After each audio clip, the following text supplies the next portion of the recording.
Napakagandang binibini. Isa sa may pinakamahubog at magandang katawan sa show business magmula nang pumasok ako rito. May isa sa pinakamatalinong babaeng nakilala ko. Isa sa pinakarelihiyoso, magalang, mabuti ang kalooban, walang bahid, dungis, sagrado, papunta na sa langit kahit buhay pa. Huwag ka magpapunta sa langit agad-agad. Ganun Buhay siya pa kasi, eh. almost perfect to eh. Wala kang maipipinta sa babaeng ito. Alam nating lahat ko, isa sa pinakamabubuting taong nakilala ko. Isa sa pinakamagagandang babaeng nakita ko sa buong buhay ko. Napakaganda ng katawan, singganda ng pag-uugali.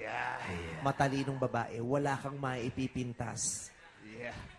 Pangalan niya ang inilagay ko sa balota nung bumoto kung presidente. Ba't ko binuto siya? Eh, kasi siya talaga ang kailangan ng bansang ito, yung mga matitinong kaluluwa. Diba? Please welcome, ladies and gentlemen, here she is. The show will not be complete without this person. Kasi ganun talaga, kailangan pag in-introduce mo siya, grand. Sa bagay, sa bagay. Yeah. Oo, sige. Because this person has set a very high standard here in the Philippines when it comes to performance.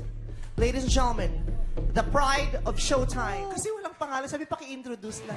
Okay, ito na siya, Karil. Oh, bakit ganun lang? Bakit ganun lang yung intro mo? Bakit ganun lang? Kaya hindi ako nag-expect eh. Tumugtog ka, di ba? Wala ng oras. Karil, dali!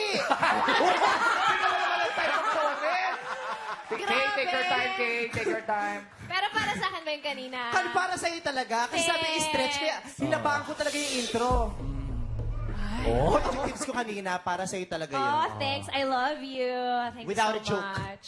Thank you so much. Sobrang nadama ko yan. Tingnan mo, ang ganda ng comment kay Ana Karil. Ano, Ann?